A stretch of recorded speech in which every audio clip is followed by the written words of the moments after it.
Hi everyone, I'm Dr. Matthew Nagra, a naturopathic doctor based in Vancouver, BC.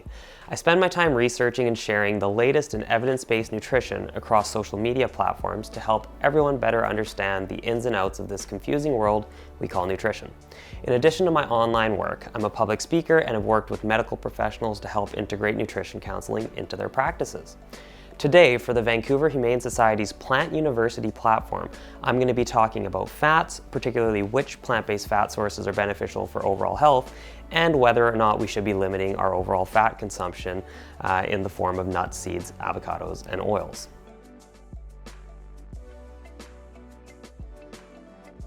Within the plant-based nutrition community, there's a common misbelief that we should avoid all added fats, including nuts and oils, and promote a very low-fat diet for cardiovascular disease prevention and treatment, as well as other chronic diseases. In fact, I myself used to be very much in the camp that believes that all oils are detrimental to health, including olive oil. However, the best available research on the topic may suggest otherwise.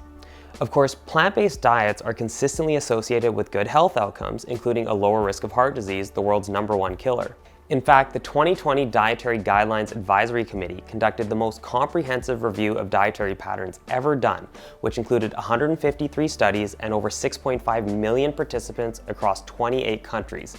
And they determined that the healthiest dietary patterns were all dominated by plants with a focus on whole foods. Click the link below to read more about this review. No doubt there are many benefits to choosing more plant-based foods, including an increase in fiber intake, but I want to hone in on the fats in particular. There are 4 main groups of fats that we need to discuss: trans fats, saturated fats, monounsaturated fats, and polyunsaturated fats. There is very little controversy around the detrimental impact of trans fats on our health, including increasing risk of cardiovascular diseases, and in fact, Health Canada has banned the inclusion of partially hydrogenated oils, which are the primary sources of trans fats, in food products due to how dangerous they can be. Saturated fat, which is predominantly found in meat, dairy, coconut oil, and palm oil, can also raise risk of cardiovascular disease if not limited in the diet. That's because saturated fat can increase our LDL or bad cholesterol, which can end up in the artery walls, leading to the development of a plaque and can eventually cause a heart attack. In fact, as saturated fat intake is reduced, we also see a reduction in risk of heart attacks or other cardiac events. Of course, there is some nuance within this topic and differences amongst different sources of saturated fats, but as a general rule, they increase risk of cardiovascular disease. I also want to quickly mention that dietary cholesterol, which eggs contain a lot of, can also raise LDL cholesterol levels and contribute to cardiovascular disease risk, but just to a lesser degree than saturated fat. LDL, or low-density lipoproteins, are a combination of lipids, also known as fats, and proteins that carry other types of fats and cholesterol throughout the body. Next up are unsaturated fats. Now there are 2 main types, the monounsaturated fats and the polyunsaturated fats. Monounsaturated fats can be found in both animal foods such as meat and dairy and plant foods such as olive oil, avocados, and almonds. However, where you get your monounsaturated fats from matters. One study in particular, with over 500,000 participants and 16 years of follow-up, found that compared to carbohydrates, increasing animal-based monounsaturated fat intake increased risk of dying during the study period by 5%, while plant-based monounsaturated fat sources lowered risk by 2%. You can find this study in the blog post below. Polyunsaturated fats, which include omega-3 and omega-6 fats, are largely found in nuts, seeds, their oils, and fish, and may be the most beneficial of all the different categories of fats I've discussed so far. They have the most potent LDL cholesterol lowering properties and unsurprisingly can result in substantial reductions in risk of cardiovascular disease, especially when replacing saturated fat. In fact, a 2016 study comparing different types of fats found that replacing just 5% of calories from saturated fat with polyunsaturated fats can reduce risk of total mortality by an astonishing 27%. With that overview out of the way, it's time to talk about the impact that higher fat plant-based foods can have on our health. After all, we don't typically eat nutrients in isolation. Food is a package deal. Starting with avocados, they're rich in monounsaturated fat and have been shown to markedly improve cardiovascular risk factors. Plus, they can be a delicious source of fiber, B vitamins, and potassium.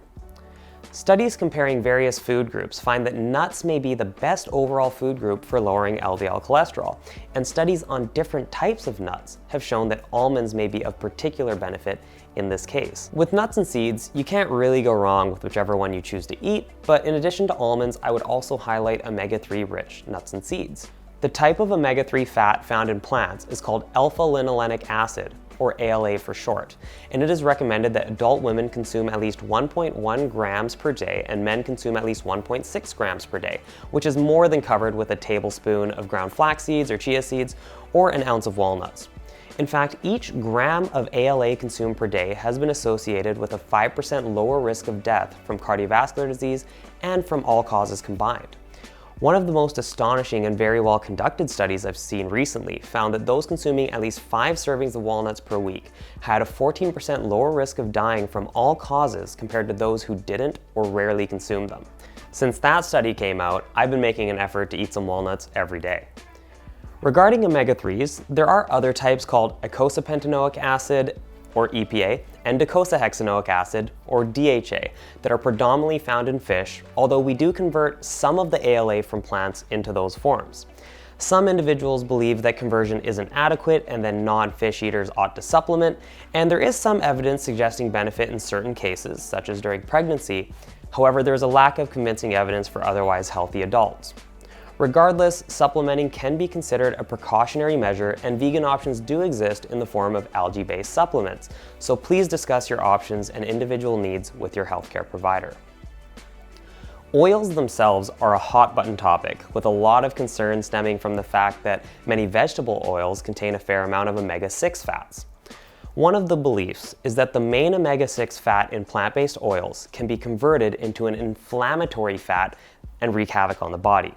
Well, it's a nice theory, but when we look at studies that feed omega-6 rich oils to people and measure markers of inflammation, there's actually no increase in inflammation. Not only are they not harmful, but their intake is actually associated with a lower risk of total cardiovascular and cancer deaths.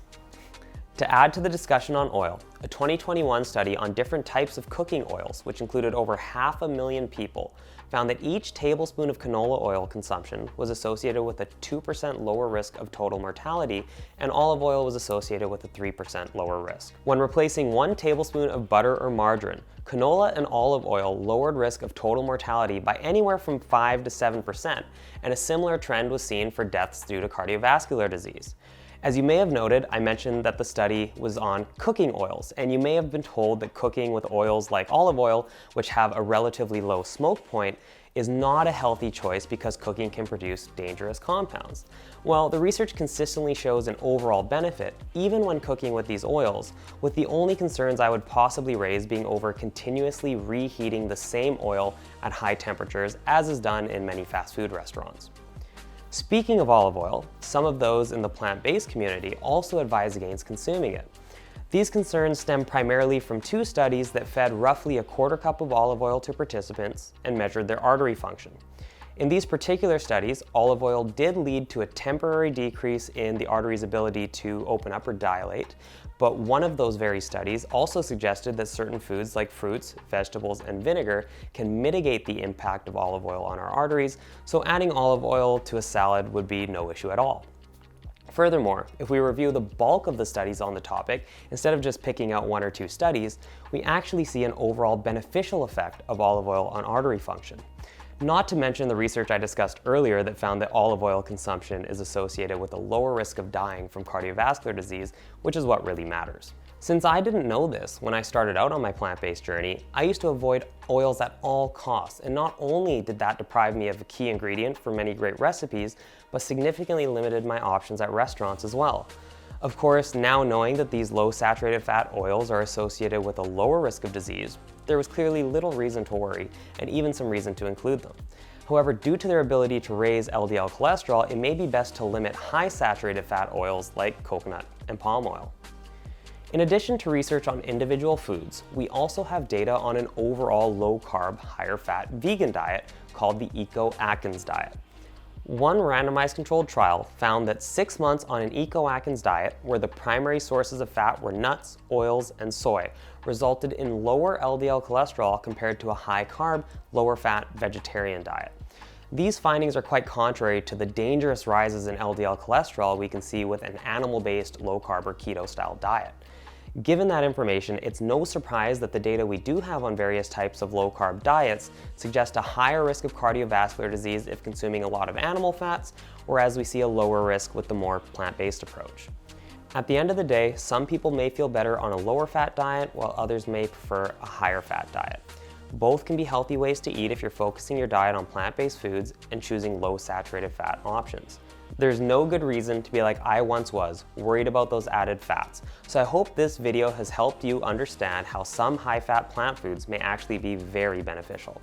You can check out my website, drmatthewnagra.com, and my Instagram and Facebook pages at dr.matthewnagra and Twitter page at drmatthewnagra, which will also be linked below. Check out the blog link below for more details on this topic, and if you found this video helpful, please consider sharing it. Don't forget to subscribe to Vancouver Humane Society's Plant University platform to stay updated on new content and get involved in their work.